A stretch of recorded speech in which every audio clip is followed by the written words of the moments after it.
Estamos gravando esta que é a sexta aula, é a sexta e a penúltima aula da matéria de antropologia bíblica. Esta é a sexta e penúltima aula da matéria antropologia bíblica. Para os que não sabem, esta é a penúltima matéria do curso médio. Quem começou desde lá do começo, lendo matéria número 1, esta é a penúltima aula da penúltima matéria, porque a próxima matéria será a última do curso médio Angelologia e Demonologia, tá? Então, nós estamos na sexta aula, que é a penúltima, porque nós fechamos, se Deus quiser, na próxima segunda-feira, dia 6 de março, e no dia 13, se Deus assim nos permitir, começaremos a última matéria do curso médio. Quem veio lá do comecinho, tá? Estão fechando com o curso médio no dia, começando, aliás, o fechamento no dia 13. Aí teremos 5 aulas da matéria Angelologia e Demonologia. E depois os irmãos que fecharem o curso médio e desejarem migrar para o bacharel, e fica aí a critério pessoal. Ninguém é obrigado em continuar, mas os que continuarem já sabem que imediatamente na semana seguinte, né, ou seja, que terminar as 5 aulas da última matéria, já estaremos partindo para o bacharel. Alguns, claro, como o irmão Wilson, que migrou aqui para o médio, vai continuar, e outros, certo? Mas outros também vão terminar, fechar aqui o ciclo e, desejando e querendo, partirão para a turma do bacharel, que é o mesmo dia da semana, segunda-feira, né? Só que estarão, né, ou comigo ou com o nosso irmão Kleber. Perfeito. Todos estão lendo as postagens, que eu quero ter certeza que todos estão lendo as postagens. Isso. Se você não está lendo as postagens, por favor, evite constrangimentos, evite mal-entendidos, tá? Aqui nós temos alguns alunos, não vou fazer menção porque você já tem consciência, certo? Que estão inscritos no grupo da formatura. A maioria de vocês, né? A maioria do grupo, na verdade, já enviou a taxa de participação de US$ 100, mas ainda não temos alunos que não enviaram. Amanhã é o último dia. Se amanhã, né, nós não recebermos esta taxa de US$ 100, será automático, né? O aluno será eliminado da lista, posto que nós já estamos avisando há semanas.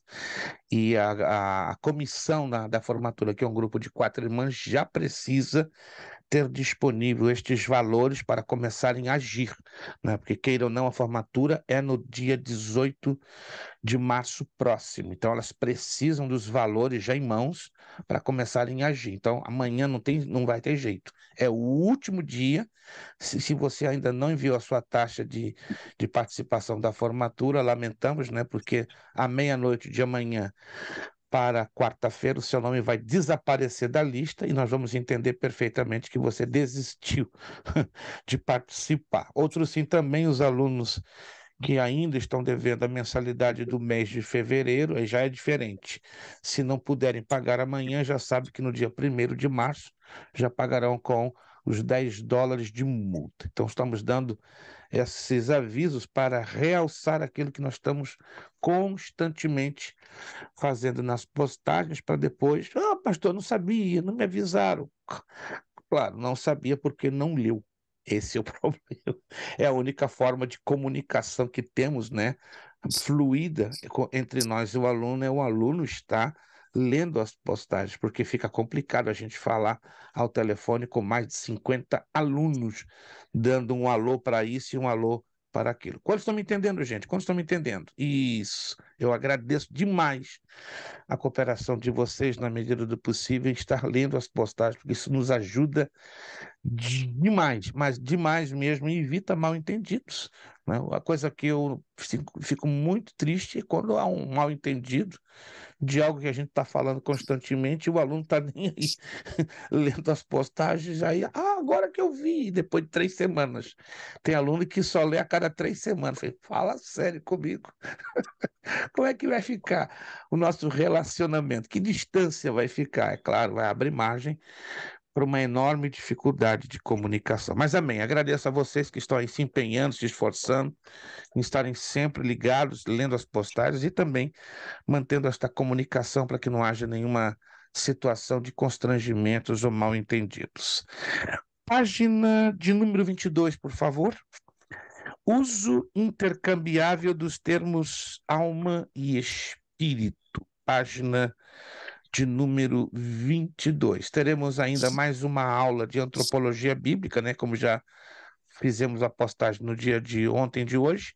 Então, nós fechamos essa matéria na próxima semana e nós mudamos a data do trabalho, né? Nós prorrogamos um pouquinho mais, porque eu estou percebendo uma enorme dificuldade de vários alunos entregarem em dia. Então, somos obrigados a dilatar um pouco a data, né? Se você foi lá na postagem, então a entrega do trabalho da matéria de antropologia bíblica, né? Porque o questionáriozinho está no final da página, só você ver lá no finalzinho da página, será a data máxima de 3 de abril.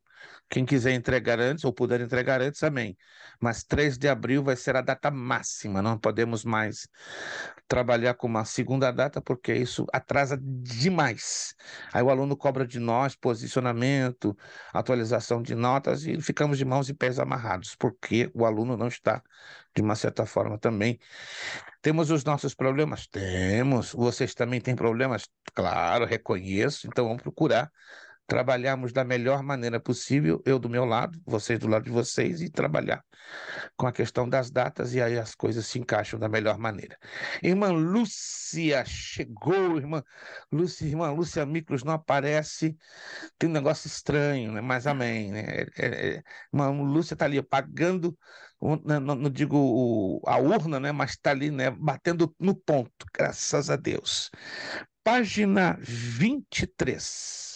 O uso intercambiável dos termos alma e espírito. Pode parecer estranho demais, mas ainda esta questão gera uma polêmica brutal entre líderes, pastores, obreiros e teólogos. Vamos então é, tentar dirimir, destrinchar, diluir o máximo possível das dúvidas e das confusões que são geradas quando nos confrontamos com esses dois termos na Bíblia. É notório das Escrituras que os termos alma e espírito podem ser usados de maneira intercambiável. Esse fato pode ser evidenciado. Note, Gênesis 41, 8.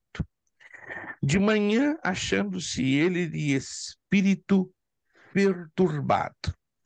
Em sua narrativa sobre as origens de seu povo, Moisés ressalta que envolve José no período que estava no Egito. Neste tempo, o faraó teve um sonho um tanto estranho, e isto o estavam incomodando. Nessa altura da narrativa mosaica, afirma que pela manhã, ou após outro sonho, o faraó estava confuso, ou como Moisés afirma, de espírito perturbado.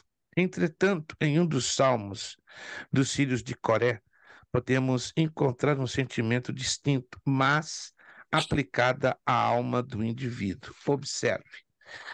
Por que estás abatido, minha alma, porque te perturbas dentro de mim? Salmo 42, 5. Sinto abatida dentro de mim a minha alma. O que se pode ressaltar deste texto, senão o relato da tristeza do salmista exilado no extremo norte da Palestina, que anseia por voltar ao templo em Jerusalém? Mas o que os dois textos têm em comum? É a pergunta que fazemos. O que há de tão comum, de tão paralelo, de tão semelhante entre os dois textos, o que parece óbvio, a expressão de um sentimento, embora um atribua à alma e o outro ao espírito.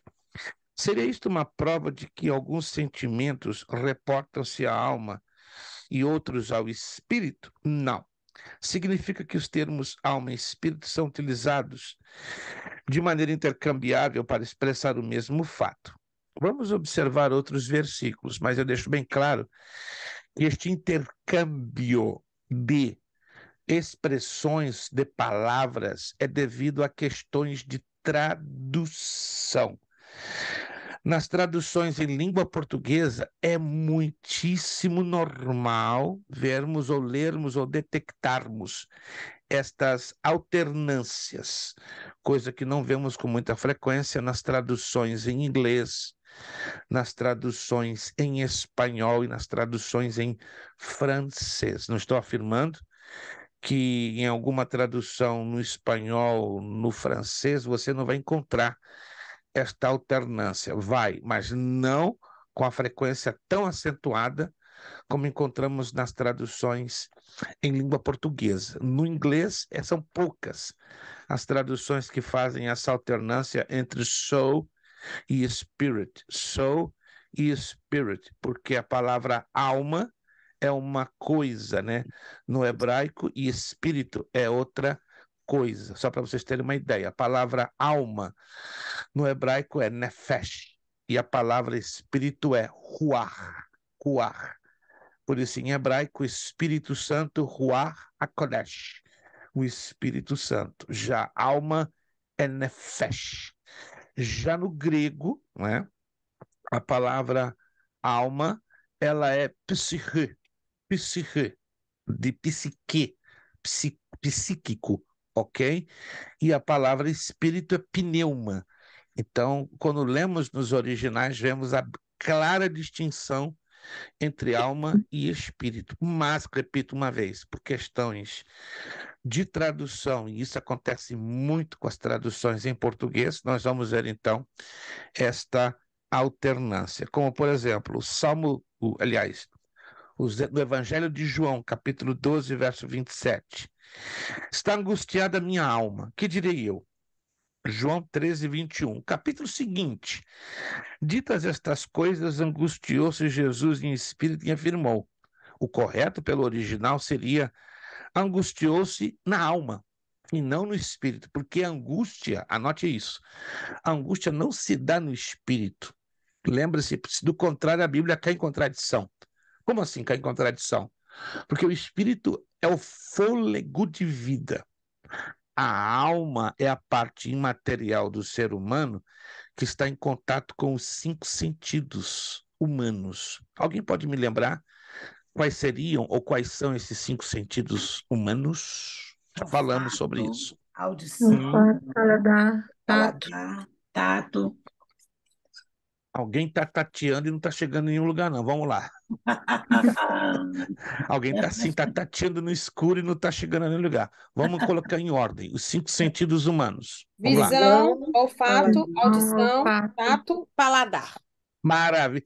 Irmã Tati já está com tudo escrito aqui dentro, ó. Irmã Tati é um negócio sério.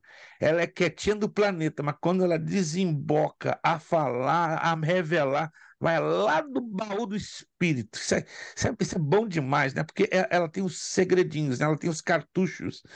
Sabe aqueles cartuchos no meu tempo de escola, né?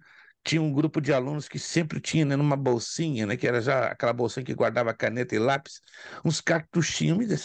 Não é cartuchinho de fumo, de maconha, não, né? Daqui a pouco sai os cartuchinhos com todas as respostas dos exercícios. Acho que a irmã Tati tem esses cartuchinhos guardados em algum lugar, né? Que na hora certa ela tira um a um e vai desenrolando, né? Tá, muito bom, irmã Tati. Parabéns, né? Falou sem pestanejar, né? Para me se pestanejar no negócio desse, eu vou diminuir a sua pontuação. Mas amém, irmãos. Então nós temos que entender isto. E outra coisa, Jesus falou certa feita o seguinte: a carne é fraca, mas o espírito está pronto.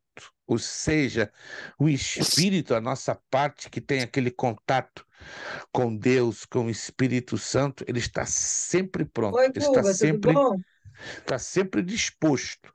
Mas a nossa alma, não. A nossa alma, sempre ter em mente, além dos 5 sentidos humanos, a ponte, não é? A linha divisória da nossa alma e do nosso espírito envolve mente, emoções e vontade. Então, a nossa mente, as nossas emoções e a nossa vontade é a linha fronteiriça com o nosso espírito. Mente, emoções e vontade são parte da nossa alma. Estão me entendendo? Quantos estão me entendendo? E eles são a linha de fronteira com o nosso espírito. Então, qual é a linha de fronteira entre a alma e o corpo? Os 5 sentidos. Procura sempre ter em mente. Ô, A pastor, linha, sim, não, para terminar, não quero parar o senhor, não.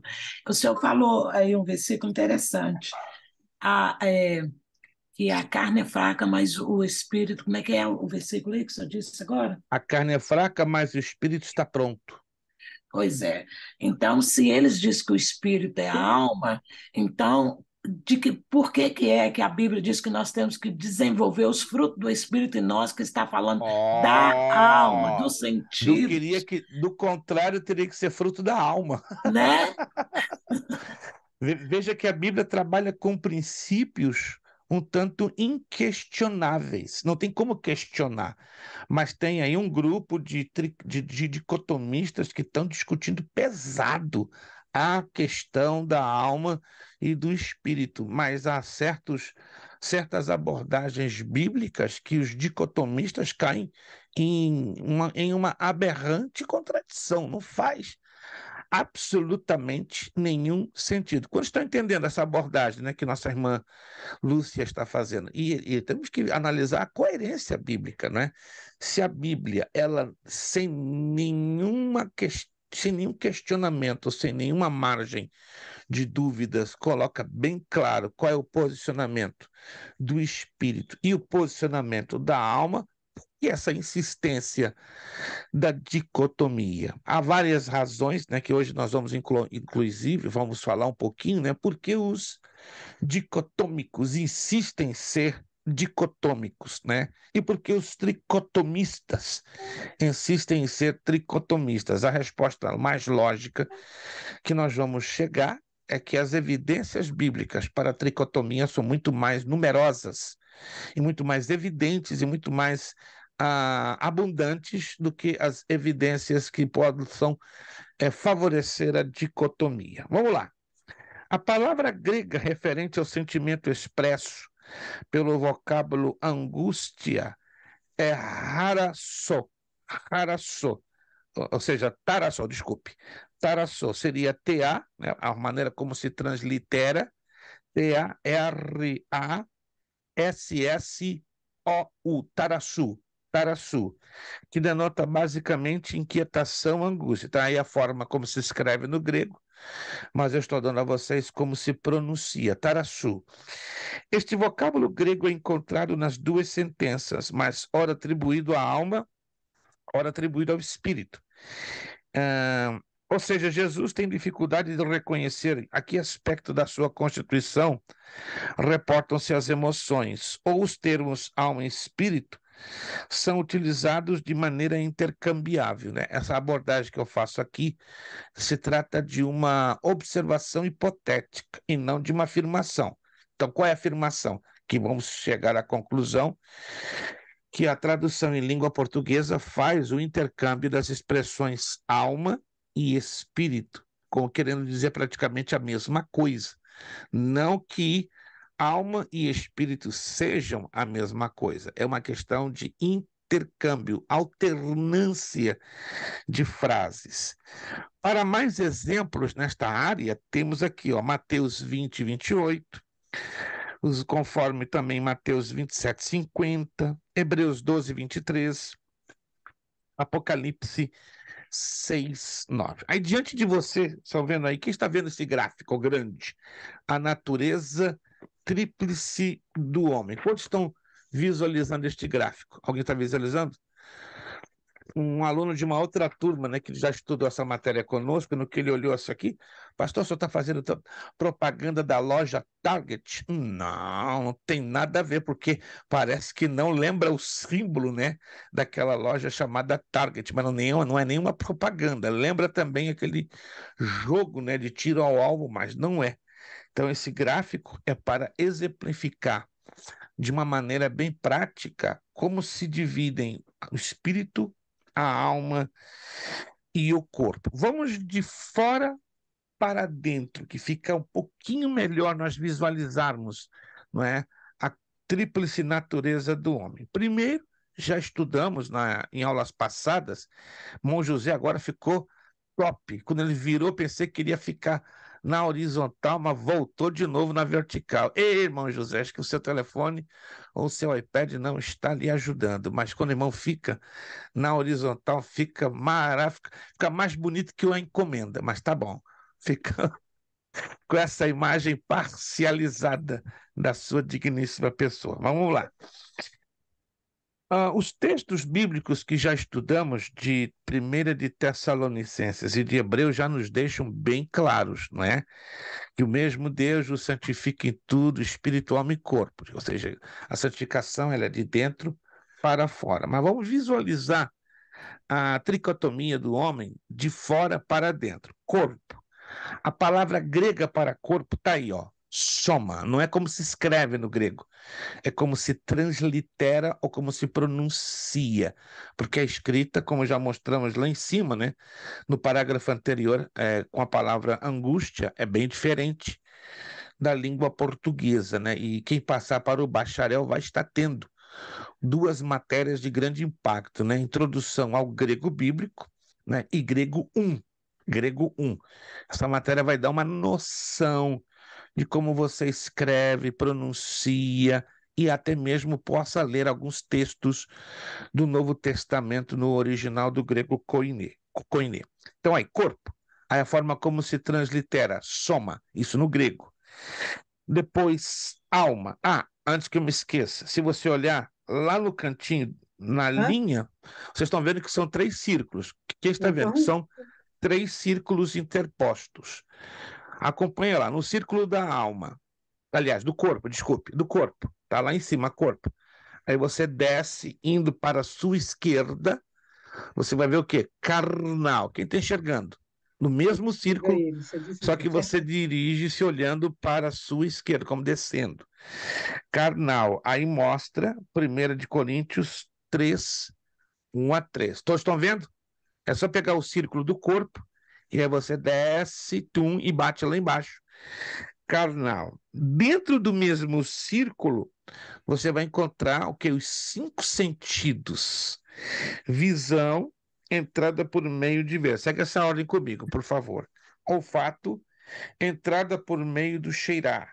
Audição, entrada por meio do ouvir. Tato, entrada por meio do tocar. E paladar, entrada por meio do alimentar. Então, vocês observaram que estas são as 5 entradas, ou seria linha fronteiriça, entre o corpo e a alma. Se quiser fazer um highlight ou uma anotação, qual é a parte do homem que faz esse contato entre o corpo e a alma? Os 5 sentidos. E está aí. Vamos descer para o outro círculo.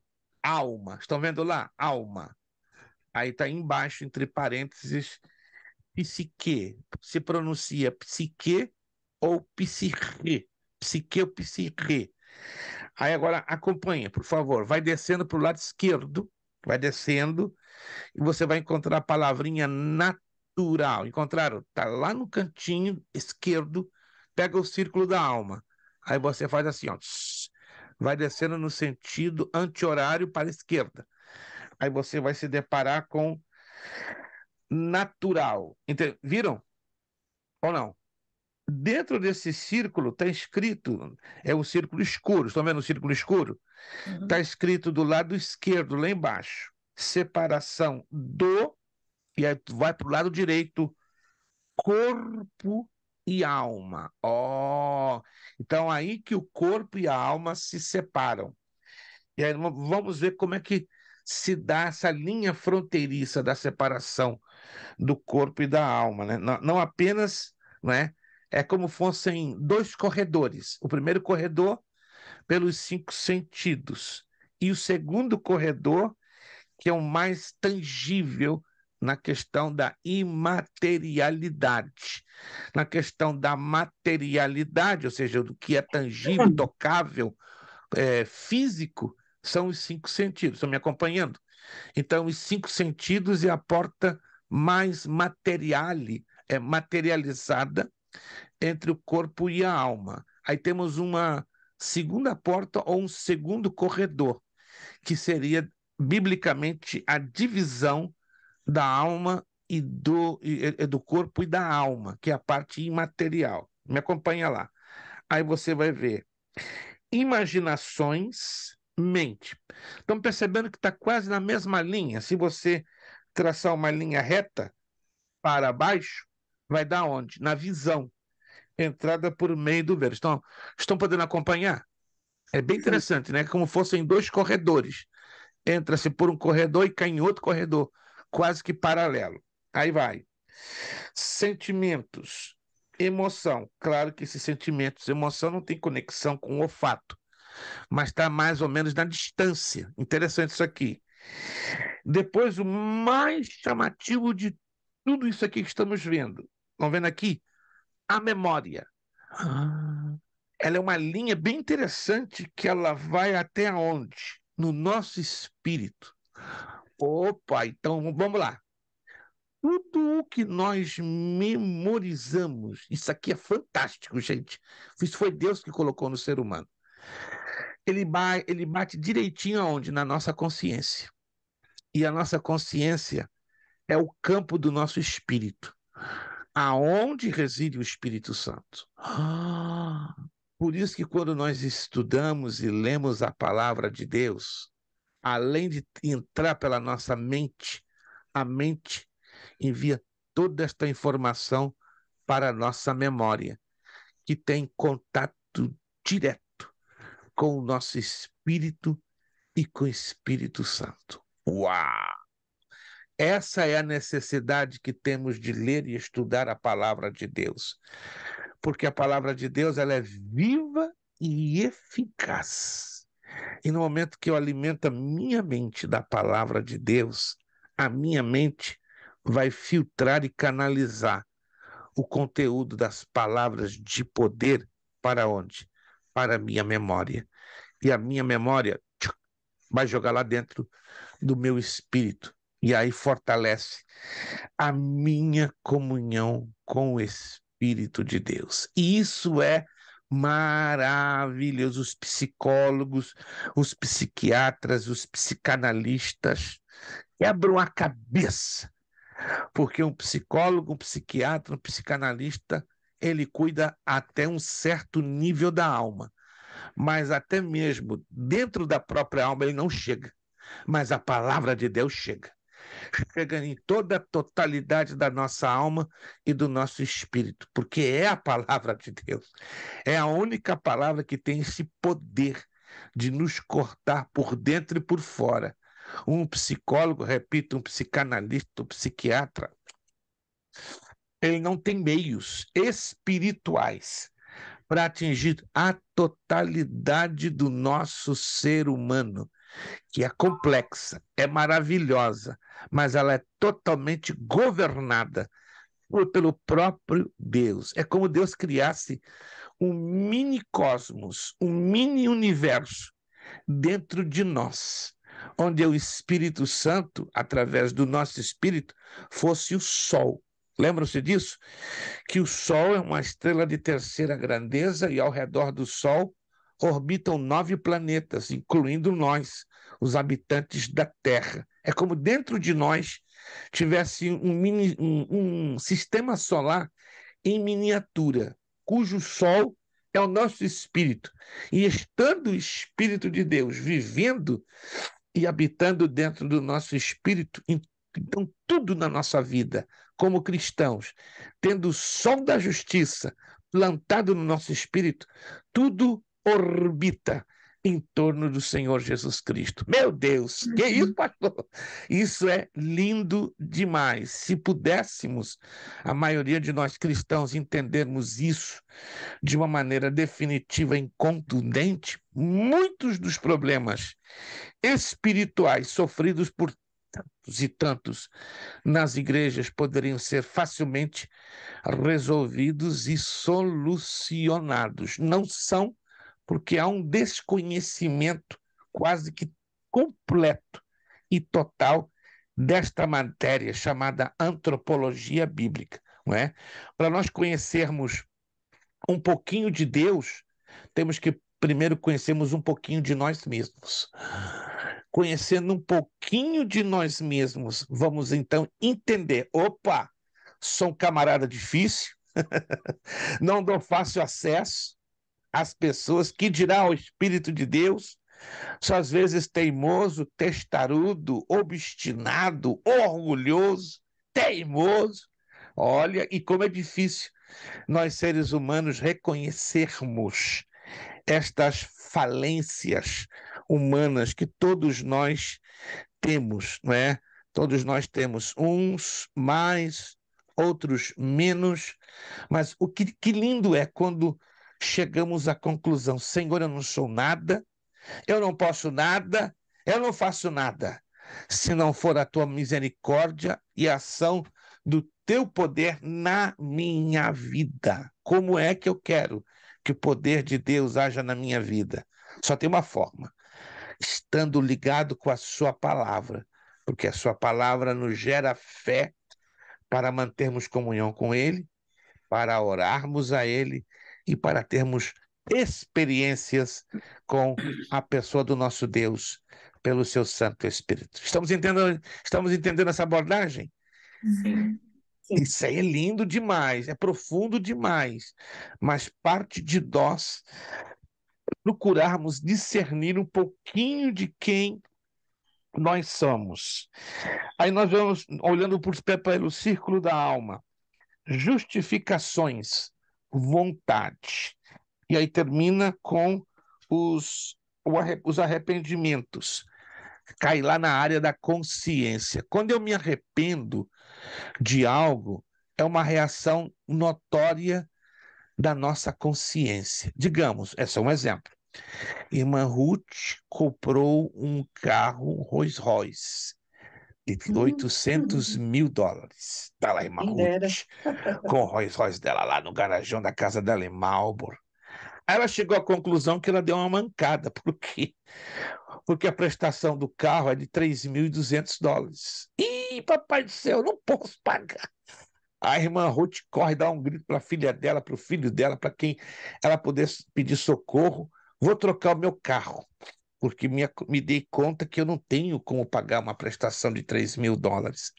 A irmã Ruth, ela olha para o bolso dela: para o meu bolso só cabe em 25.000 dólares, então eu vou fazer o seguinte: vou pegar um Toyota Camry, um Toyota Corolla, ainda que novinho, 2024, mas aí eu pago 700 dólares a prestação. Ela se arrependeu, não é? Que ela queria um Rolls Royce na garagem dela. Que coisa boa, mas o bolso dela não cabe um Rolls Royce, então ela partiu para um Toyota Camry. Ou seja, se arrependeu, a consciência dela já deu o grito: ei, Ruth, 3.000 dólares de prestação você não consegue não, mas 700, vá lá, e você pega. Ela agiu rápido, graças a Deus que uma Ruth agiu rápido.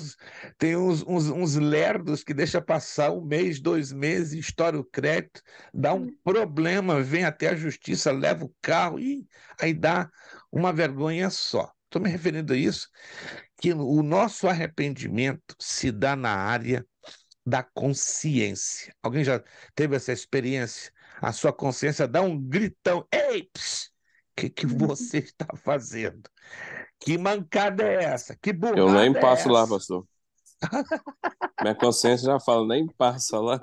Nem passa lá. Tem uns que têm a consciência tão sensível, vira a tua cara, vira o rosto, nem olha. O irmão José falou: nem passa lá. Tem uns que têm a consciência tão sensível que vira até o rosto. Só de vir pecou. Só de olhar já se arrebentou. Isso é muito da sensibilidade da consciência que cada um de nós temos, né? Mas o bom seria, à luz da Bíblia, que nós tivéssemos a nossa consciência ligadinha, né? Tanto no formato de ouvir, de falar, de ver, né? Porque isso facilita o trabalho do Espírito Santo na nossa vida. Tem uns com a consciência meia lerda, meia lenta, né? Custa a ficha cair, né? Tem que ganhar umas pancadas, umas pauladas bem fortes, o camarada, para despertar na sua consciência. Mas aonde eu quero chegar com isso aqui, irmãos?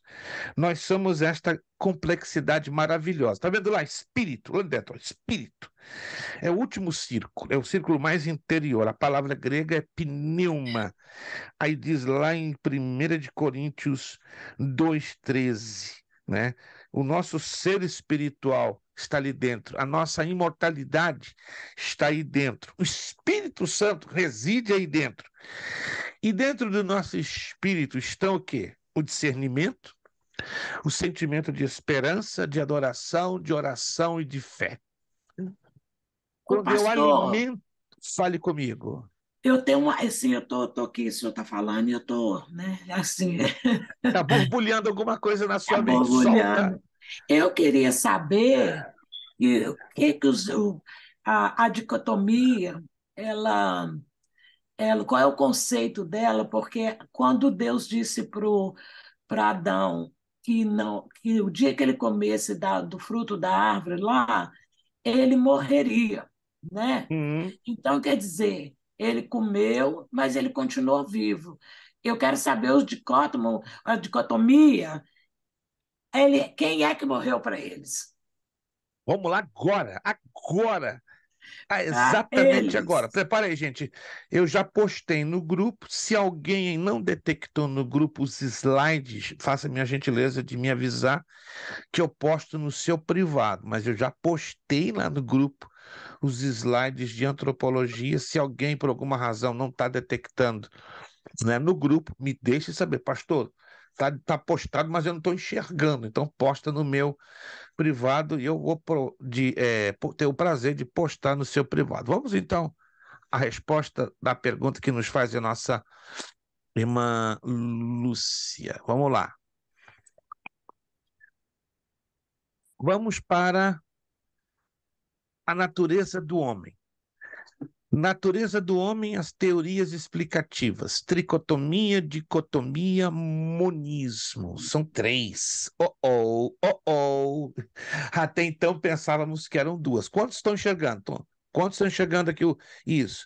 Está lá no grupo, dê uma olhada. Se você não está enxergando esses slides no grupo, já imediatamente me avise. Pastor, não estou enxergando. Eu terei o prazer de ainda hoje postar lá no seu privado em formato PDF. Vamos lá, tricotomia que nós estamos estudando.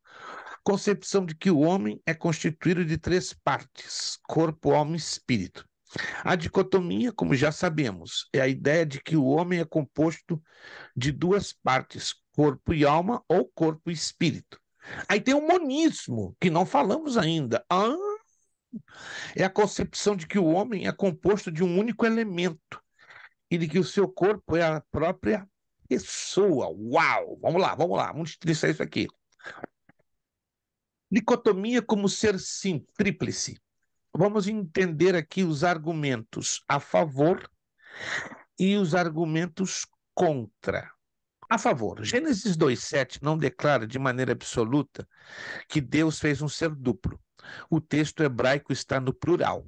Então formou o Senhor Deus ao homem do pó da terra e lhe soprou nas narinas o fôlego de vida, ou vidas, e o homem passou a ser alma vivente. Já falamos que esta alma vivente é a linguagem figurada para a palavra ruach, espírito. Mas aí os dicotomistas puxam a sardinha para a brasa deles, distorcendo a interpretação correta do texto. Aí eles vêm com argumentos contra. Não se diz que o homem se tornou espírito e alma. Se diz fôlego de vida e alma vivente. Além disso, a expressão alma vivente é a mesma expressão aplicada aos animais e traduzida como ser vivente. Não, aí é errado. Aí eles estão equiparando a expressão alma vivente com ser vivente.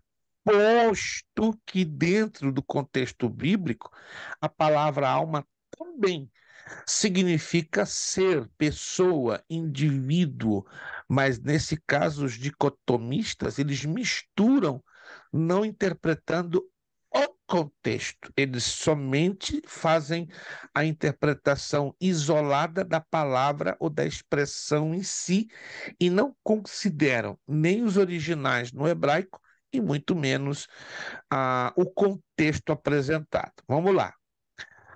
Continuando sobre o homem como ser tríplice, argumentos a favor. Paulo parece pensar em corpo, alma e espírito como três partes distintas da natureza do ser humano. É o que já falamos em 1 de Tessalonicenses 5:23. O mesmo parece ser indicado em Hebreus 4:12, texto que diz que a palavra penetra até o ponto de dividir alma e espírito, juntas e medulas. Mas aí vem os argumentos contra, e repito uma vez mais, textos isolados ou texto isolado e contexto mal interpretado. Paulo está dando ênfase a toda pessoa e não tentando distinguir as suas partes. Hebreus 4:12 não fala de separação entre alma e espírito, mas da própria separação que se estende àquele ponto. A palavra penetra até a divisão da própria alma e do espírito. A alma e o espírito são expostos, correto? Mas ela é dividida. Além de haver exposição, sem dúvida nenhuma, porque a palavra de Deus ela é poderosa para ir lá no fundo do ser humano, mas o texto nos apresenta esta divisão. Continuando, argumentos a favor da tricotomia. Uma tríplice organização da natureza humana pode estar implícita na classificação do ser humano como homem natural, carnal e espiritual. Isso nós aprendemos ao lermos primeira carta de Coríntios, capítulo 2, verso 14 e capítulos 3, verso do 1 ao 4. Mas aí, como os dicotomistas sempre argumentam, né, eles têm alguns textos isolados. Indica-se que o corpo e alma constituem a mesma pessoa inteira. Mateus 10:28, 1 de Coríntios 5:3, 3 de João 2. Se vocês lerem esses textos, são os textos mais usados pelos dicotomistas, não é? Para defender a sua visão, contra-argumentando aos tricotomistas. Vamos continuando. Outro argumento a favor da tricotomia, Lucas 8:55. Lemos a respeito da menina que Jesus ressuscitou, que voltou-lhe o espírito. Lembra-se da palavra que eu falei para vocês, que espírito em grego é pneuma. Tanto que há uma matéria na teologia que nós não estudaremos, né, por questão do nosso currículo, mas poderíamos incluí-la, mas não vamos incluí-la pelo tempo, que se faria muito longo, a matéria denominada pneumatologia, que é a doutrina do Espírito Santo. Quando Cristo morreu, diz-se que ele entregou o Espírito. O corpo sem espírito é morto. Está lá em Tiago 2:27. Pneuma refere-se a um princípio vital, distinto da alma. Mas aí vêm os argumentos contra, porque é a visão dos dicotomistas. Pneuma, espírito e psique, alma, são usados um pelo outro em todo o Novo Testamento. Isso não é verdade, porque são duas palavras de aplicações diferentes. Ambos representam um só princípio vital. Não justifica esse princípio vital. Por quê? Porque são duas situações, duas palavras, dois contextos diferentes. Agora vamos ver a dicotomia. Vamos lá, irmã Lúcia, prepara aí.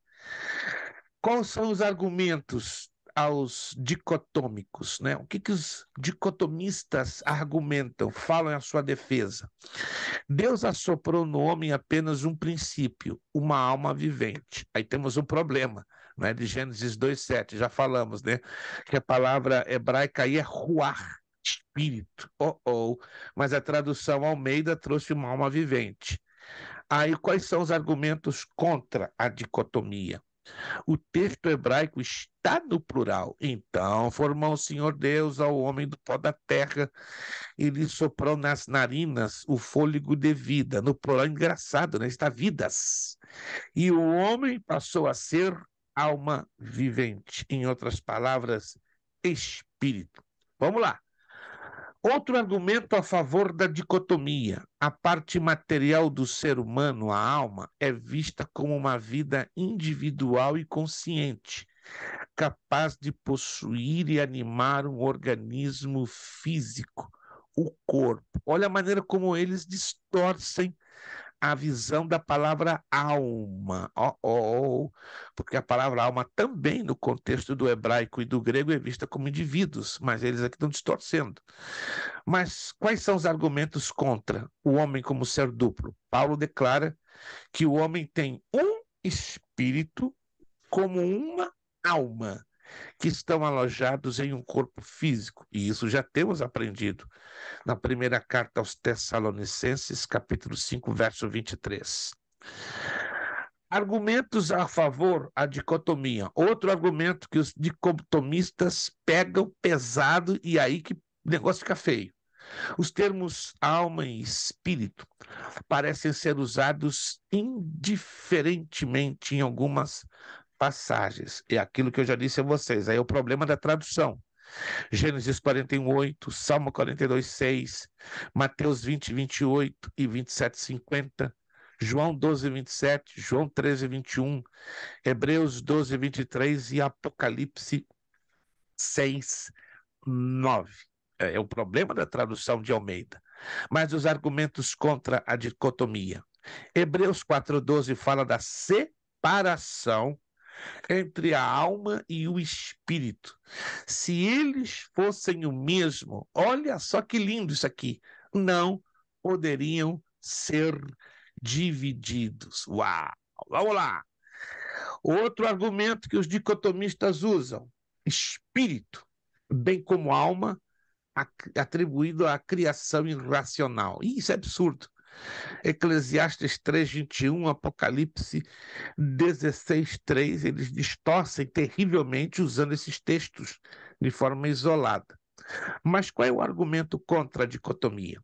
O termo espírito-alma pode ser aplicado à vida animal ou à animação, mas nunca no sentido especial em que o espírito e a alma humano são utilizados. Ao contrário dos animais, os espíritos humanos constituem, além da existência física, e relacionam-se com o Espírito Divino de Deus. Isso é maravilhoso. Mateus 17:3, Atos 7:59, Gálatas 6:8, primeira carta aos Tessalonicenses 5:23 e Apocalipse 16:3. Continuamos, irmãos. Isso aqui é profundo. Porque os dicotomistas batem com o pezinho no chão? Porque eles creem que corpo e alma são mencionados como se constituíssem a pessoa inteira. É o mesmo probleminha que eu falei a vocês. Tradução: Mateus 10:28, 1 de Coríntios 5:3, 3 de João 2. Mas os argumentos contra espírito, alma e corpo são referidos como se constituíssem a pessoa integral. Aí você lê com atenção Marcos 12:30, 1 de Coríntios 2:14, 3:4, 1 de Tessalonicenses 5:23. Continuamos, agora que vai apertar. Opa! Porque os dicotomistas são dicotomistas? Porque eles afirmam que a consciência testifica que existem dois elementos no ser do homem. Nós podemos distinguir uma parte material e uma parte imaterial, mas a consciência de ninguém pode distinguir entre alma e espírito. Errado. O argumento contra: é o espírito do homem que se relaciona com o reino espiritual. A alma é a dimensão do homem que se relaciona com o reino mental, o intelecto, as sensibilidades e a vontade do ser humano, a parte que raciocina e pensa.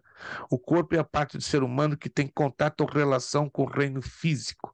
Hebreus 4,12 fala literalmente da separação entre alma e espírito. Batemos na tecla de 1 de Tessalonicenses 5,23, João 3,7, Romanos 2,28 e 29, 1 de Coríntios 2,14 e 1 de Coríntios 14,14. Deixa eu ver aqui, eu acho que nós chegamos ao fim. Creio que chegamos ao fim. Deixa eu tentar aqui sair. Vamos lá. Isto. Não sei se estas argumentações nestas colocações e textos bíblicos deram lhe ajudar a irmã Lúcia e os demais alunos, porque os dicotomistas são dicotomistas, né? A grosso modo, fazendo uma análise superficial, chegamos à conclusão que um dicotomista é um dicotomista pela dificuldade da correta interpretação da palavra pelo texto em português. Porque se nós analisarmos bem, a senhora converse com um dicotomista. É muito raro. Eu, pelo menos, não conheço. Aliás, minto. Conheço um só. Entre 10 dicotomistas, eu só conheço um que conhece a exegese, ou seja, vai pelas palavras no original. E mesmo assim, eles fazem uma impressionante salada de frutas, como fazem os testemunhas de Jeová. Porque os testemunhas de Jeová, eles alegam que conhecem os originais, mas na hora de eles transmitirem as palavras no correto contexto, é uma salada russa assustadora. Mas, repito, de 10 dicotomistas, um vai ter uma noção básica de hebraico, grego, aramaico. 9, eles somente se apegam ao argumento do texto literal, não entendendo que há problemas na nossa tradução da língua portuguesa. Deu para entender alguma Ô, coisa, pastor, irmã não, Lúcia? entendi, não, eu entendo perfeitamente. Eu queria ter alguém que é dicotomista, que eu quero fazer essa pergunta. Se eles me responder, tá? O que morreu do homem quando o homem pecou? Porque Adão continuou vivo, não sei mais quantos, e não, milhões de anos, ele continuou vivo, Eva também do mesmo jeito. Quer dizer, Yeah. o corpo dele estava vivo, a alma estava viva. Agora, a pergunta, eu queria perguntar se alguém acredita na dicotomia, o que morreu do homem. Na verdade, o que morreu do homem, se nós formos à luz da Bíblia, morreu a parte que mantinha plena comunhão com Deus, que é E o aonde Espírito. que Na era essa verdade, comunhão? não, na verdade, o Espírito não morreu, ele ficou obscurecido. Porque Yes. para o Espírito ter morrido, o homem morreria no seu corpo. É claro. Mas morreu a Exato. comunicação, né? A A verdade toda é comunicação, isso. 100% correta. A É, comunicação é. ficou obstruída. É como o espírito, vamos usar essa ilustração, que era um espaço amplo, arejado e iluminado, fosse coberto por um manto negro. E aí ficou Uhum. tapado, ficou escuro, entende? Então a comunicação ficou completamente bloqueada. Mas é E eu, esse o negócio que quando você crê no poder do Espírito dessa forma, por isso que eu entendo os dicotomistas, eu entendo eles, em parte, eles têm texto até assim, até convincente, mas o que acontece que quando você tem uma experiência com o Espírito Santo de Deus na sua vida, você entende muito mais amplo. Uma coisa é yes, você ter conhecimento da palavra de Deus, é claro que todo mundo que diz que Jesus é o Senhor é pelo Espírito de Deus. Outra coisa é você ter essa intimidade com o exato. Espírito Santo, quer dizer, você pode entender a diferença. Então, se algum dicotomista me disser para mim, fala assim, então tá bom, você diz que corpo e alma, espírito e alma é a mesma coisa. Ok. Então, me diz o seguinte, o que aconteceu com o homem quando o homem ele desobedeceu e a Bíblia disse que ele morreria? Uai, Deus não ia Até falar nada onde? que não fosse acontecer. Ele disse Deixa eu que, dar uma que dica prática para a senhora vai se surpreender. Até onde, na minha curta experiência de entrevistar dicotomistas, né? Porque eu sou um pouquinho provocador nessa área. Eu dou a corda, eu dou todos os recursos para o dicotomista ficar sorrindo. Aí no final eu faço a pergunta que racha qualquer dicotomista. Vem cá. Qual é o nível de relacionamento com o Espírito Santo? O quê? Não. Como é o seu relacionamento com o Espírito Santo? A maioria dos dicotomistas não creem que podemos ter um relacionamento com o Espírito Santo. Pronto. Entendeu? Incrível! A maioria, Todos, quase que eu conheço. 90% dos dicotomistas não creem que seja possível um relacionamento com o Espírito Santo. Eles creem Por que o isso que Espírito eles Santo são. existe, mas ó, lá, distante, compreendeu? Distante. Mas que o Eles Espírito creem Santo através veio e da veio fazer palavra, morada em eles creem nós. através da Bíblia, eles creem que o Espírito Yes. Santo habita neles, porque eles creem em Jesus, não tem nada errado disso.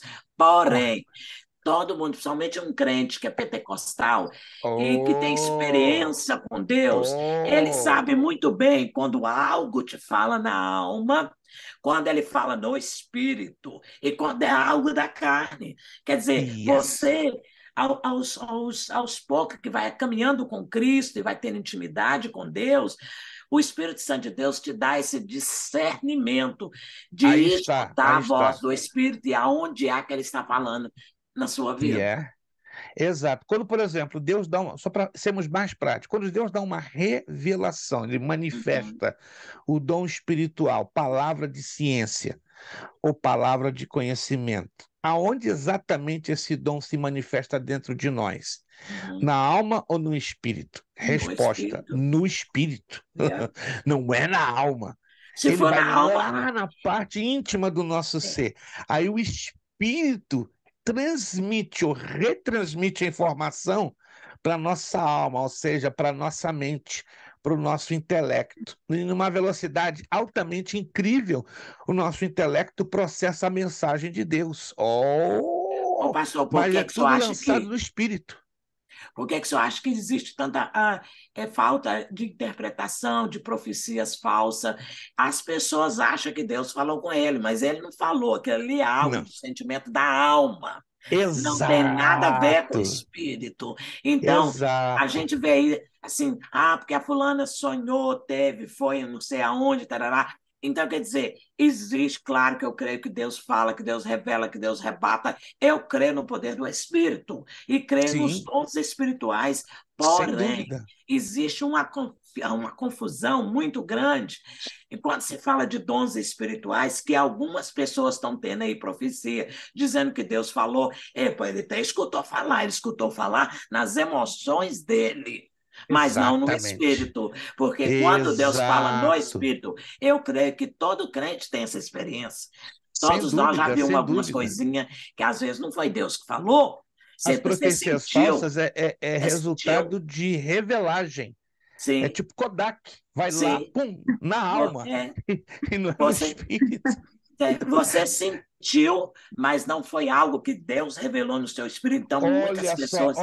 olha o que a senhora acabou de falar. A maioria, eu falo com muito respeito desses É, cristãos que têm essa suposta revelação. Eu estou sentindo, alô, revelação de Deus, quando ela é feita no Espírito, não tem essa de eu estou sentindo. é, Eu estou sentindo. Aí está ele está na trazendo o negócio para alma, o campo da alma. É a está alma. na alma. A boca dele já está revelando que é a alma. Sim, Quando é o Espírito, assim diz o Espírito Santo, muda sim, tudo. sim. Oh, porque você vai falar na base de uma autoridade. Não, eu estou Uhum. sentindo que Deus está me revelando isso. Conta outra historinha, minha irmã, por favor, para Sim. variar, porque Ô, essa pastor, de eu igual estou sentindo.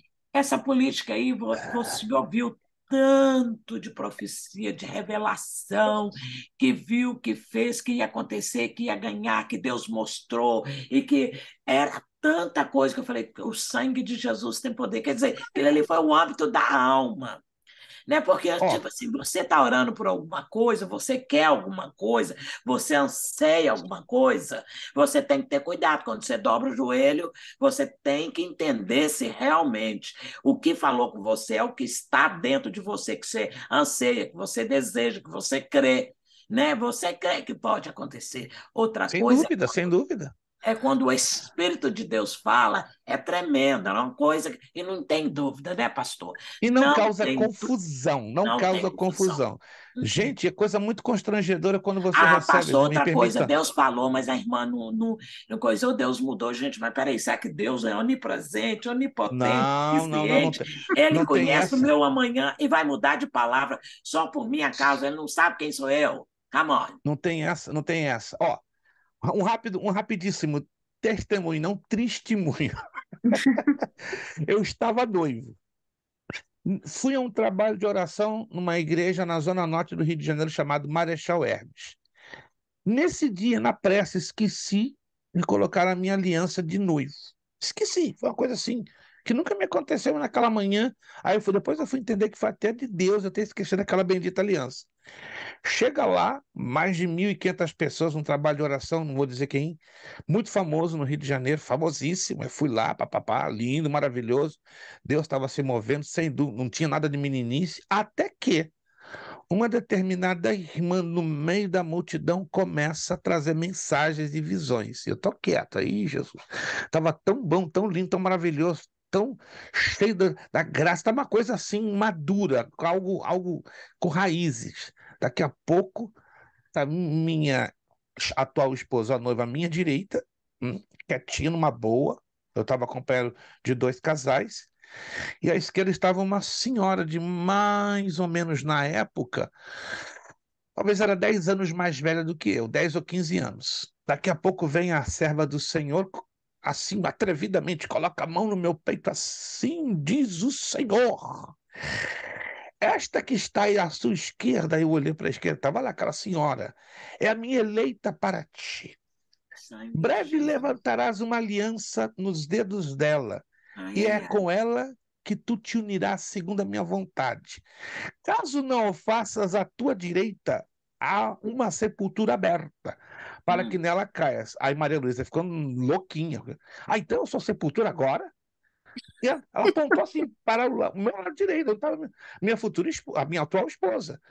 Eu estou vendo aqui uma sepultura. Aí minha esposa perdeu a paciência. Minha irmã, como é que você está vendo sepultura aqui do meu lado? Você sabe com quem está falando? Olha, nunca vi minha mulher perder. Era noiva, perdeu a cabeça. Quem é a senhora? A senhora calha a boca. Eu estou trazendo a mensagem, não cala a boca coisa nenhuma. Eu te repreendo, espírito de engano, espírito de confusão. Quem é isso? Eu que repreendo a senhora. Não, não, não, não. Eu sou noiva legítima. O que é isso? Ela tomou um susto, gelou. Houve um escândalo naquela igreja. Um, Nossa. como diz no Rio de Janeiro, um rebu daqueles. Veio o pastor da igreja. O que está acontecendo aqui? Não. Essa irmã é uma falsária. Ela é uma falsária, ela é uma falsa profeta. Está aqui, ó, está revelando até a sepultura da minha vida. Eu sou noivo. Resultado: aquele trabalho de oração foi suspenso. Por vários meses a irmã foi disciplinada e já tinha vários várias investigações de irmãos que haviam sido lesados, inclusive financeiramente por ela. Então ali foi o dia que aquela falsa profeta caiu. Mas nós nunca imaginaríamos que ela iria E cair a Luísa está com essa vivíssima bobagem até de uma hoje, né? revelação. Hein? E a irmã Luísa está vivíssima até hoje, né? Até hoje, com lutas, problemas, dificuldades, né? Vivíssima. Olha, pensa numa mulher que virou um vulcão, foi minha mulher. O que é isso? Sepultura para mim. Olha, Deus tomou minha mulher, ela começou a repreender. Demônio, cala a boca. Demônio sem vergonha, mal educado. Quem você pensa que é? Eu sou a serva do Deus. Se transformou. Calma, mulher, calma, calma. Você é minha noiva. Sou noiva, mas sou mulher, sou futura esposa. Pode acreditar. Vive. Deus tomou minha esposa como autoridade, que olha, está custando 30 anos que não vejo uma coisa dessa, mas amém. Mas O o bom de pastor, uma tudo é vez que. comigo, aqui em Boston, aconteceu o seguinte: uma irmã assim muito famosa, profeta, Não fala ela o nome, olhou por no meu favor, não dedo. fala, não fala o nome. Não, não fala não. Ela olhou no meu dedo, ela não viu a aliança. Ela disse: irmã, Deus me mostra um casamento na vida da irmã. Eu falei: na minha? Já está Ela falou casada. assim. Vai ficar Eu, bígama? eu Opa! falei: uai, mas de novo? Ela falou: não, irmã, é com Cristo. Eu falei: ah, então tá bom. como ela soube consertar o problema, né? Na Isso hora. chama-se sem vergonhice, isso chama-se estratégia. Irmão, só Jesus para ter Mas é porque tem gente misericórdia, que quer irmãos. ser usado e todos nós queremos, mas nós temos que ter muito cuidado que nós somos ser humano e pode acontecer com qualquer um de nós. Isso chama-se Entendeu? imaturidade e Sim. manipulação. Aí Uma quer pessoa dizer, você quer imatura. ser usado, você quer se colocar numa posição que você é usada, ou talvez Deus usou uma vez, ele acha que todas as vezes Deus vai usar, e quando Não, não usa, não. ele usa Deus, né? Então, Deus assim, é soberano. Digamos, sim, são exemplos. Deus pode usar a irmã Ruth hoje, amanhã, depois da manhã, mas da soberania de Deus vai dizer: acabou, Ruth. é, Já te usei uma semana. Aí Ruth fica lá sim. quentinha na prateleira. Falei: Senhor, e agora? Estou aqui há 2 meses e nada. Mas Deus não é obrigado a usá-la da mesmíssima forma, vai usar de uma Sim. outra maneira, né? Igual a irmã Sandra. Deus, de repente, Deus começa a usar a irmã Sandra com curas. Começa a curar, daqui a pouco tem um consultório na casa dela. O que está acontecendo? Jesus tá curando por atacado, usando a serva dele. Aí, de repente, para tudo. Ué, o que aconteceu? A irmã Sandra sai da presença de Deus, está mal com Deus? Não, é a soberania de Deus. O pior exemplo da irmã Sandra. Se a irmã Sandra continuar achando que o dom de Deus está na vida dela e tentar curar, sendo que o poder já não está lá mais. É Me esse perdoe o ter entrado nessa parte, agora entendo o que eu vou dizer, não é uma crítica, por favor, é uma observação que se encaixa perfeitamente nessa temática que nós estamos estudando. Esse mover de Deus que está ocorrendo em uma universidade aqui em Asbury, Asbury. estão indo centenas de pessoas para lá, pensando que a bênção de Deus unicamente está localizada ali. Não estou dizendo que isso seja errado, ir para lá, mas algumas pessoas estão tomando com certo grau de amuleto, ou seja, que Deus só vai estar ali Fanatismo. operando. Fanatismo, Não, irmãos. Hein? um pouco de fanatismo também, né? Fanatismo. Exato, infelizmente, não estou dizendo aqueles que estão sendo movidos lá, aquele grupo de estudantes. Eu Para conheço eles. lá, já estive lá Para 2 eles. vezes. Né? A última vez que eu estive lá foi em 2013 e havia um grupo de universitários que estavam realmente orando muito, jejuando, estudando a Bíblia, buscando a presença de Deus, né? Eu participei de um trabalho de oração deles na parte da tarde, muito lindo. E quando eu saí de lá, eu saí com essa impressão. Se um dia Deus quiser, ele vai acender aqui um paiol, vai estourar o barril de pólvora, isso aqui vai ser uma coisa diferente. E aconteceu. Quando eu soube das notícias pela mídia, eu falei: opa, olha só, aconteceu, né? 9 anos depois, eu estive lá em 2013, agora aconteceu, agora, 10 anos, na verdade.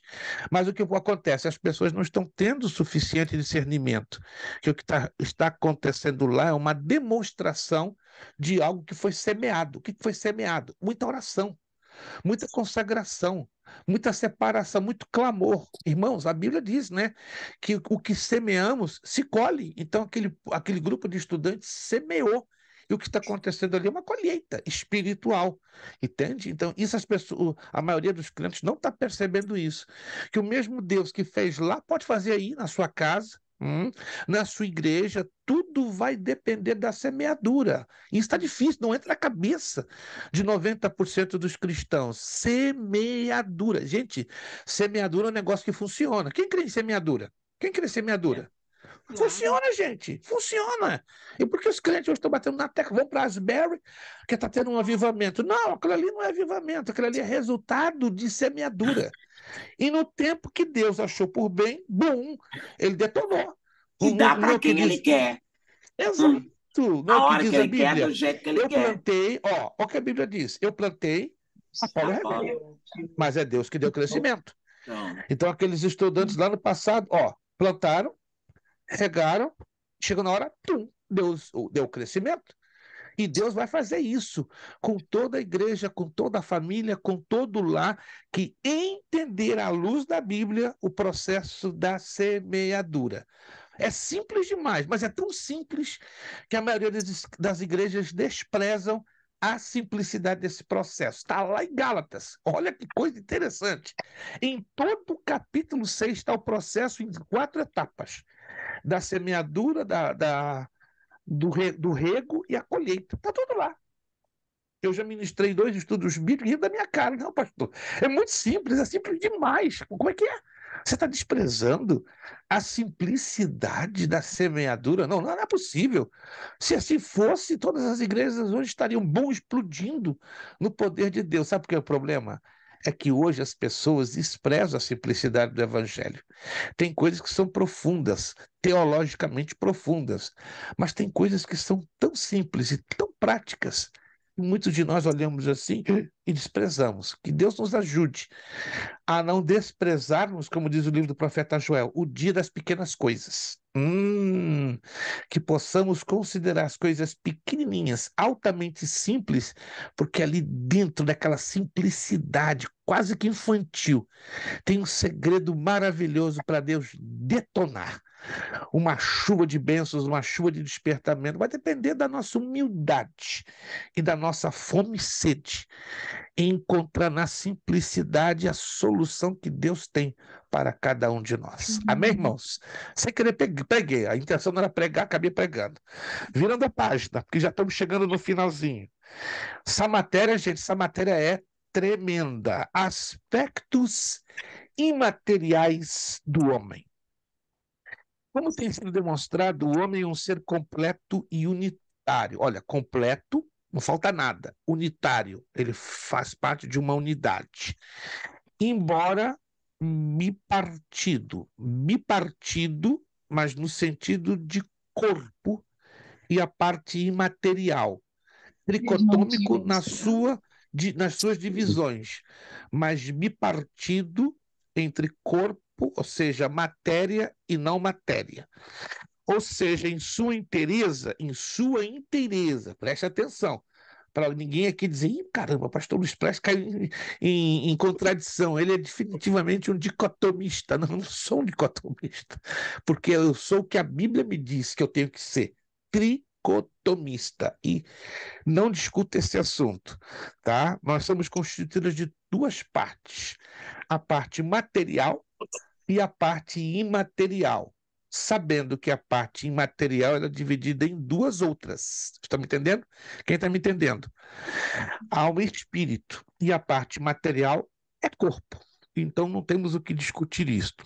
O aspecto material do homem é muito bem entendido, pois se sabe o necessário sobre esse aspecto, o que bem é entendido pela biologia. Entretanto, a parte imaterial é constituída de algumas facetas que merecem nossa atenção. Assim, neste tópico estaremos estudando os aspectos imateriais do homem. Então, nós vamos agora entrar fundo em algo que não é normal, nem mesmo em escolas bíblicas dominicais. Eu assisti duas escolas bíblicas dominicais nos últimos 50 anos que eu fiquei de boca aberta, da parte de uma irmã em São Paulo, que ela falou desta temática com uma profundidade, com uma simplicidade maravilhosa. 1 hora e meia falando disso, e depois de um irmão muito simplesinho, quase parecia que não tinha nenhum tipo de base teológica, mas surpreendeu tremendamente, falando durante 2 horas e meia sobre espírito, alma e coração. Vamos entrar nessa parte aqui, porque isso aqui é fantástico. Podemos listar alguns elementos importantes que compreendem a parte material do homem e procurar entender o que cada um é de fato. Dentre esse, é possível, olha só, listar alma, espírito, coração e mente. Há uma sensível confusão quando se fala de coração. Em grande parte que a Bíblia se refere a coração, não se refere ao órgão do corpo humano que bombeia sangue para todo o nosso corpo. Se refere a algo imaterial do nosso homem ligado à nossa alma. Vamos então entender isto. Alma. O termo alma em português se reporta a nefesh. Está aqui, ó. Acabei de falar, estou voltando a bater na tecla. Se você quiser fazer um highlight, é importante, ó. Nefesh em hebraico. Psique no grego. Então, nefesh é no hebraico. Psique é no grego. Lembre-se, psique vem de psíquico. vem de psicologia, vem de psique, né? Mente, vem de psiquiatria, psicólogo, psiquiatra, psicoanalista, e aí vai. No Velho Testamento podemos encontrar os seguintes usos para o termo hebraico alma. O termo hebraico alma qual é? Nefesh. Então, nefesh, em hebraico, ele pode ser traduzido com os seguintes significados: ser vivente, vida, eu, pessoa, desejo, apetite, emoção e paixão. Anote isso aqui, gente. O termo hebraico nefesh, ele pode ser interpretado, olha só, 8 significados. E pastor, e agora? Como é que eu faço a distinção de um significado para o outro no texto? Pelo contexto. Oh, quando eu estou lendo o contexto, ainda que eu encontre a palavra hebraica nefesh, ou a palavra em português alma, eu vou detectar se está se referindo à vida, eu, a pessoa, desejo, apetite, emoção ou paixão. Por isso que temos que ter uma noção básica de hermenêutica e de interpretação de texto. Do contrário, estamos em problemas. Porque a palavra de Deus tem 3 tipos de interpretação. Eu já falei, volto a repetir, não é demais repeti-lo. Existe a interpretação simbólica, através de símbolos. Existe a interpretação figurada, através das 21 figuras de linguagem, começando pela metáfora, metonímia, pleonasmo, antropomorfismo, antropopatismo, antítese, paradoxo, e aí vai. E esta matéria que passou pelo básico, lembra-se que ela se refere à hermenêutica e à exegese bíblica. Sugiro, você que já passou pelo básico, você que tem a nossa apostila de hermenêutica e exegese, ó, dá uma folhadinha de vez em quando para refrescar a memória, porque não é uma matéria muito. Alguns passaram assim, ó, raspando com a corda no pescoço, porque é uma matéria difícil. Se toma tempo para você saber usar os mecanismos da hermenêutica, porque trabalha assim com muitos códigos e regrinhas. Esse é o grande. Eu percebo que os pastores odeiam quando se fala em hermenêutica e exegese. Vamos dizer, isso é coisa do diabo. Isso é coisa do capiroto. Não, isso é a chave da interpretação correta do texto sagrado. Mas é uma chave que tem muitos elementos. É uma chave que trabalha em cima de códigos. E esse é o problema que eu percebo em Na alguns verdade, é a pastores. chave da comunicação humana. A Exatissimamente. nossa comunicação é feita de recursos linguísticos o tempo todo. Mesmo a Mas qual o comunicação problema? do dia a Sabe o que eu dia. concordo plenamente com a senhora, aí concluo que existe o quê? Uma preguiça mental e uma preguiça espiritual de líderes e pastores em não compreenderem os códigos e os recursos desta linguagem. Daí eles querem interpretar a Bíblia ao seu bel prazer e à sua forma, não entendendo que a Bíblia já tem a sua cadeia linguística, a sua forma própria de ser interpretada. Então, cabe a nós adaptarmos-nos às regrinhas desta cadeia linguística e não fazer a Bíblia interpretada ao nosso jeito. Esse é o problema, né? Criar Eu concordo. heresias, né? Criar Exato, abre-se heresias pelo e seitas. desconhecimento exato dessas regrinhas básicas que as heresias estão aí, né?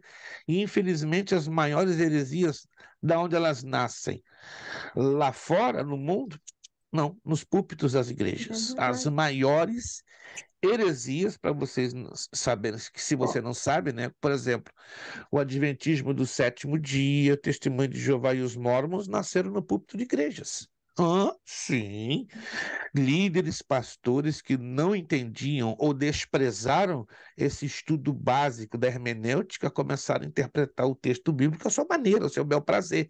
Eu acho, eu penso, eu imagino. Ok, continue achando, continue imaginando, continue achando. E aí lá na frente cria-se o que? A chamada haireses, que no grego é o desvio, a separação da saudável e correta interpretação do texto sagrado. Então, tome nota que isso Pastor, aqui, sim, se você fala assim, igual assim, isso aconteceu comigo, né? Ah, você está estudando teologia? Eu falo assim, tô estudando teologia. Ah, você é pastora? Eu, tipo assim, por quê? Mas tudo é para isso. Eu falei, não, você entende a Bíblia? Porque eu não entendo a Bíblia, então é para isso que eu estudo. Ah, tá. Eu pensei que você ia ser pastora. Eu falei, minha filha, eu nem posso, porque com as falas que eu tenho, com a paciência que eu tenho, eu nem posso. Ah, então tá. É tipo assim, é a falta da informação. É aquela. Parece que já é da nossa cultura, né? Se é isso, é só para isso. Não é mais para exatamente, outras exatamente, serventias, sabe? exatamente. É a falta de informação e a distorção de uma visão devido a uma cultura que inculcou na cabeça, com todo respeito, eu falo isso, eu sei que tem exceções, né? O evangélico brasileiro, ele é inculcado com a seguinte visão: só se estuda para ser pastor. Eu vou dizer de onde vem essa cultura, dos batistas. Amo meus irmãos batistas, tenho pastores batistas maravilhosos, mas os batistas tradicionais entendem que estudar teologia é para chegar ao pastorado. Mas não é assim, não. Eu tive um confronto saudável com dois pastores batistas a pé roxo, e mostrei na Bíblia. Não, estudar teologia não é plataforma para levar ninguém ao pastorado, porque pastorado é um chamado sério, grave, difícil, perigosíssimo. Que isso, pastor? O senhor está desanimando? Na última ordenação de obreiros, que eu fui chamado, eu fui convidado há quase 2 anos e meio, me deram a oportunidade para eu ministrar 20 minutos explicando o que é. Eram 36 pastores que estavam sendo separados, né, de uma igreja aí na área da Grande Boston. Eu falei, Jesus, que batata quentíssima tu estás me dando. Mas eu falei, mas eu vou assar essa batata. Gente, eu não sei se aqueles pastores que quiseram me bater, mas eu apresentei biblicamente o que é o chamado pastoral, que é algo difícil, algo duro, algo perigoso, algo que coloca riscos na nossa própria vida e na vida da nossa família. Ser pastor é para ser são pessoas com convicção, com preparação, com raízes, com coragem para sofrer, com coragem para ser apedrejado. Eu vi a cara lá de uns 10 assim. Misericórdia, Verdade. eu estou fazendo aqui. Dois chegaram para mim. Pastor, eu vou fazer um negócio. Eles já tinham sido ordenados, já tinham lá orado de posição de mãos, eu estou quieto. Dois, eu nunca vi isso na minha vida. Falaram claríssimo, assim, pastor, amanhã mesmo eu volto aqui, converso no gabinete, eu renuncio. Ih, você é doido? Não, da maneira como o senhor me expôs na Bíblia, eu estou em lugar errado. Mas por que você aceitou? Por pressão do meu pastor. Ih, ó, vai dar problema, não quero nem saber. O senhor apresentou numa mensagem de 20 minutos o que é que ser um pastor bíblico. Eu não sou coisa nenhuma, eu renuncio. Deu uns 10 minutos, veio o outro. Não, por minha consciência e por amor à minha esposa e meu filho, estou renunciando. E eles fizeram. E foram terrivelmente mal interpretados. Mas estão até hoje felizes da vida, como diáconos. Pastor, isso aconteceu comigo. E servindo lindamente, como nunca. Pastor, isso aconteceu comigo, porque minha irmã Ó, já era missionária, e a minha irmã, ela gosta muito de chegar nos lugares e trabalhar mesmo, né? Eu sou mais do meu uhum. cantinho, né? Então, como o meu pastor já me conhecia há muitos anos, eu era uma ovelhinha que ele amava muito, então ele não achou justo de reconhecer o chamado da minha irmã e eu não estar incluída, só que ele não cria de chamado de missionária, Oh, entendeu? Ele não crê, ele acha, ou é uma pastora, eu particularmente Eu, particularmente, respeito todas as pastoras, mulheres, e eu acho que as mulheres estão, assim, desculpa aos homens, mas, assim, estão fazendo um trabalho tremendo, porque tem muitos covardes por aí, mas eu, assim, eu particularmente não creio, assim, eu acho é, muito forte, pastora, é uma responsabilidade muito forte, no meu maneira de Biblicamente pensar. não existe nada que favoreça, É, mas eu sou da mesma visão sua. Respeito, já me colocaram num debate me colocaram em camisa de 11 varas. Pastor, o que que o senhor disse sobre pastor? Eu fui rápido, claro e objetivo. Olha, não existe apoio bíblico. Não existe apoio bíblico. Mas o senhor combate as pastoras? Não, não de combato. jeito nenhum. Porque tem mulher aí que coloca qualquer homem no bolso Põe que tem mesmo. chamado, tem indicação, tem Tem, ministério, tem unção, tem, tem santidade, tem tem. graça. Agora, apoio bíblico para a pastora não há, e pior, estando à frente de igreja complica. É Eu conheço pesado, quatro é igrejas pesado. aqui nos Estados Unidos, brasileiras. Quem é o pastor presidente? Mulher. Nada, nada de feminismo. Não, não, não, não. Vamos por uma ordem bíblica. Eu conheço as quatro e já conversei com elas. Vem cá. Você se sente bem assim, sendo presidente da igreja? Qual é o problema? Mas peraí, seu esposo o que que é? Meu esposo é diácono. Oh, sério? Mas a senhora é a presidenta da igreja? Sou. Eu falei, rapaz, o senhor tem alguma coisa contra? Não, mas eu não vejo amparo bíblico, né? Ela tem uma certa liberdade, um grande respeito por ela. E ela foi muito clara. Pastor, se eu não respeitasse o senhor como lhe respeito e lhe conheço há quase 20 anos, eu mandaria o senhor plantar coquinho. Não, eu estou sendo sincero com a senhora. A senhora pediu uma opinião, eu dei. Na Bíblia não existe apoio para pastora. Eu nunca vou combater nenhuma pastora. Agora, sendo presidente de um ministério, de uma igreja, aí muda de figura. Aí, pastor, o que que ele falou comigo? Ele disse assim, ele não cria no chamado de missionário, mas por causa da minha irmã, porque eu era uma ovelha antiga, uma ovelha E é, amada, ó, ele ó, não queria, tempo de ele não, casa, estão vendo? Isso aí chama-se tempo de casa, cuidado. é, ele não queria que eu achava que eu também deveria estar, se a minha irmã fosse reconhecida, só que a minha irmã tinha vindo do ministério, que ela tem o título lá de missionária. Bom, aí na hora que reuniu todos e perguntou, a irmã aceita? Eu falei, eu não. Aí ele falou, como assim? Eu não aceito, pastor, porque primeiro, se o senhor não crê no chamado de missionária, o senhor crê no chamado de pastora, você entendeu? Então, o senhor está me separando para missionária, para quê? Sendo que você vai me ungir o quê? Naquilo que você nem o senhor crê. O senhor acha que eu estou errado, pastor? De forma nenhuma. Eu não aceitei. Chamado é uma coisa muito pessoal e de convicção. Se alguém aceita um cargo ministerial por imposição, não, você tem que me obedecer, eu sou o pastor presidente. Se você não fizer isso, você está em pecado com Deus. Espera aí, quem é você para ditar a minha intimidade com Deus? Quem é o homem para ditar as regras do meu relacionamento com Eu não Deus? aceito. Deus falou comigo, que engraçado, mas não falou comigo, não. Sim. Será que Deus se atrasou? Até onde eu entendo nas Escrituras, eu tenho aprendido nas Escrituras, que Deus, quando fala com respeito a um propósito pessoal, ele fala comigo e fala com outra pessoa implicada. Que negócio é esse? Será que Deus perdeu a direção, falou com o meu pastor e não fala comigo? Também O não que que é isso? concordo de jeito nenhum. Tá na Escritura, né? O Manterá Deus pastor, outra oculto os coisa seus também que eles segredos se ele dizem não o revelar aos seguinte, seus profetas? o seu pastor precisa reconhecer seu ministério, filhinha. Quem tem que reconhecer o meu chamado, primeiramente, sou eu e Jesus. Eu que sei aquilo que Deus me chamou. Meu pastor, reconhecendo ou não, I'm sorry, too bad. You know, I'm so sorry. O importante é a certeza, a convicção daquilo que Deus me chamou.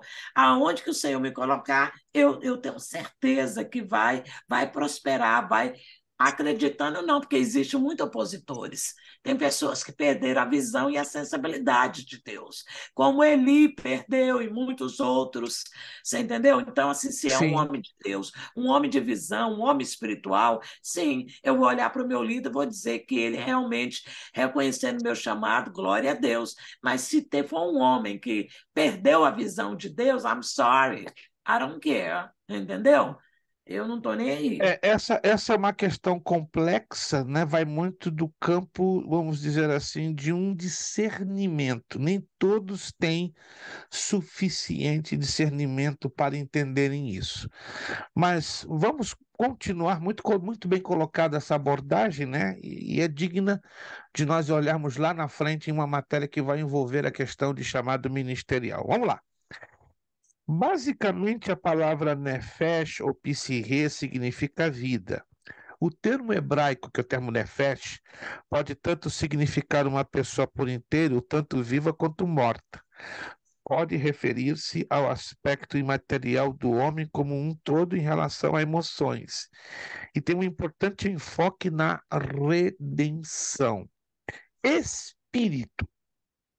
A palavra espírito, já falei e repito mais uma vez, aqui está registrado, é equivalente a ruach. Se pronuncia ruach, porque o H, a pronúncia do H no hebraico é como. Então é ruach. E pneuma no grego, como já bem demonstra ser utilizado intercambiavelmente com a palavra alma, referindo-se ao aspecto imaterial do homem como um todo, mas é válido demonstrar que o homem nunca é apresentado como um espírito, embora possua um. Interessante isso. O que se demonstra com a atribuição de espírito e alma ao aspecto imaterial do homem não é que alma e espírito sejam o mesmo elemento, mas que não são os únicos elementos do aspecto imaterial. Não é verdadeira, anote isso aqui, como isso aqui é sério. 5 minutos já terminamos a nossa aula, tá bom? Não é verdadeira a premissa que sustenta que apenas os cristãos têm espírito, pelo fato que a Bíblia ensina que todos os homens têm espírito. Aí estão os textos que nos dão essa sustentação. Algumas funções são atribuídas ao espírito, da mesma forma que para a alma, como entendimento, memória, humildade, amargura, angústia, ciúme, altivez e a opressão. Assim, podemos dizer que o espírito não pode indicar uma pessoa como um todo. É uma palavra que se refere exclusivamente ao aspecto imaterial do homem, imediatamente ligado às suas atividades, embora para Paulo a palavra assuma proeminência à vida espiritual. Aqui muita atenção com a expressão coração. Coração também é relatado na Bíblia, a palavra aqui é Bíblia, eu coloquei bíblica por erro de digitação, tá? Corrijam, por favor. O coração também é relatado na Bíblia como parte do homem. Com certeza nós sabemos que o coração é um órgão muito importante para a vida natural, embora poucas passagens falem sobre isso, como 2 de Samuel 18:4 e 2 de Reis 9:24. Na maioria dos casos, o coração é utilizada para se referir ao homem interior, à essência das muitas facetas de sua personalidade. Sobre o coração, 4 observações podem ser importantes. Número 1, o coração é o centro da vida intelectual, pois adquire o conhecimento da palavra de Deus, ele sabe, é fonte dos maus pensamentos e ações, possui propósitos e pensa, e pode ser enganoso. Número 2, o coração é o centro da vida emocional, pois ama, reprova, se alegra, entristece, possui desejos e pode ficar amargurado. Ele é o centro da vida volitiva. Volitiva está ligado com a vontade. Quer anotar? Volitiva está ligado à vontade. Pois busca, pode ser mudado e endurecido. É capaz de escolher e pode ser insubmisso. Número 4. O coração é o centro da vida espiritual, pois é nele que o homem crê para a justiça. É a morada do Pai, do Filho e do Espírito Santo. E para o cristão, seu coração deve ser puro e estar submisso. É o mesmo problema da palavra alma. Vai depender dos contextos e as suas respectivas aplicações. E para terminar, mente. Mente é normalmente mais encontrado no Novo Testamento. O conceito para mente no Velho Testamento é formado por coração. Na concepção hebraica, o coração aparece como responsável pelas atividades intelectuais, como já foi mencionado. No Novo Testamento é claro o conceito de mente, entretanto, com uma distinção interessante entre cristãos e incrédulos. Para os cristãos, a mente está ligada ao desenvolvimento espiritual, pois com ela o homem compreende a verdade, está envolvido em questões de decisão complicada, na busca da santificação e na compreensão da vontade de Deus, no amor de Deus, e ela deve ser renovada para uma vida dedicada e todo pensamento cativo em Jesus. Então, nós analisamos preliminarmente esses aspectos imateriais da nossa alma, ou melhor dizendo, do nosso ser, né, que é espírito, coração e mente. Na próxima aula, que será a última aula, vamos estudar sobre as capacidades e faculdades da parte imaterial. Aí vamos falar do intelecto, da consciência, da vontade. Aí você vai entender como ela funciona e vamos nos esforçar para tentarmos fechar com a origem da alma. Muito interessante, né? Vamos conhecer ainda aqui rapidinho sobre as teorias da origem da alma, a literalidade de Gênesis. Vai ser bem interessante, né? O fechamento desta matéria e relembrando que este questionáriozinho, né, de antropologia, nós prorrogamos a entrega para o dia 3 de abril, pelo fato que já estamos percebendo algumas dificuldades de alguns irmãos, né? Quem pôde entregar, amém. Quem ainda não pôde entregá-lo, por favor, não pode passar do dia 3. Se passar do dia 3, você, infelizmente, não vai ter nota e aí vai sair no prejuízo. Vamos então terminar a nossa aula de hoje. Nossos sinceros agradecimentos ao esforço de todos vocês, irmão José Carlos, irmã Ruth, irmão Wilson, irmã Tatiane, irmã Sandra, irmã Lúcia e irmã pastora Priscila. Deus abençoe a cada um de vocês. Agradeço o esforço que vocês todos tiveram em estar hoje aqui, tá? Não se esqueça, por favor, das nossas postagens. Se algum aluno ainda está devedor do mês de fevereiro e puder até amanhã fazer o seu pagamento sem a multa, também, a menos que você queira a multa, aí é um outro assunto, tá? E você que participa da lista dos irmãos da formatura, que ainda não enviou a sua taxa, prece-se, ok? Porque já praticamente 90% já o fizeram, só temos 5 alunos que ainda não a fizeram. Se até amanhã, meia-noite, não recebermos a taxa, infelizmente, se você será eliminado, o aluno, no caso, será eliminado, então não contaremos com a presença deste aluno ou aluna. Vamos agradecer ao Senhor com uma palavra de oração. Vamos pedir, irmã Ruth, vai nos despedir com uma palavra de oração, vai abrir o seu áudio. E muito obrigado a cada um de vocês. Próxima semana já estaremos no mês de março, dia 6, né? Nossa última aula da matéria de antropologia bíblica, e nesta última aula estaremos anunciando, né? Se eu continuo mais uma matéria com vocês ou fazemos o revezamento com o irmão Kleber, porque ainda estamos estudando, né? Pela causa da última matéria, né? Que ela vai ser um pouquinho forte. Mas eu Angelologia. deveria fazer, porque é a minha última matéria. E demonologia, né? Há uma tendência que eu fique nesta matéria, né? Porque eu já conversei com ele está um pouco, não digo assustado, mas preocupado, porque é uma matéria de um conteúdo fortíssimo, fortíssimo, fortíssimo. Então eu só quero fechar fechar o assunto com ele, é provável então que eu fique de novo com esta matéria e ele continua com a matéria seguinte do bacharel em teologia. Mas, Ruth, nos despedindo com uma palavra de oração, muito obrigado, Deus os abençoe e até a próxima aula, a última aula de Antropologia Bíblica, 6 de março. Amém, Senhor. Muito obrigado, Jesus, pela oportunidade que nós temos, Senhor, de estar nesta noite Graças te aprendendo damos, Pai. uma porção da Tua palavra. Senhor, nós temos, Senhor, a maior riqueza, o maior tesouro, ó Deus, que o Senhor tem Graças colocado te nas damos, nossas Deus. mãos, nas nossas vidas, que é a Tua palavra viva, Senhor. Muito obrigado. Senhor, bens materiais, casa, carro, dinheiro, Senhor, tudo isso se vai, Pai querido, mas a Tua palavra, ela Graças fica te dentro damos, do nosso Deus. coração, Senhor.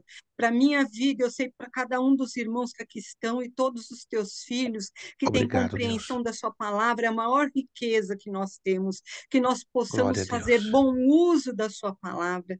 Nós aprendemos, Pai, que Aleluia. com a compreensão que o Senhor tem nos dado desta palavra, nós Glória a devemos Deus. ter a nossa vida renovada, Senhor, Aleluia. Senhor, numa dedicação maior à Tua palavra. Senhor, que cada pensamento nosso seja cativo, Senhor, a Ti, Glória ó a Deus Deus. querido. Nós precisamos, Pai, nos empenhar a cada dia mais em Glória a buscar de Jesus. Ti, Senhor, aquilo que nós temos aprendido.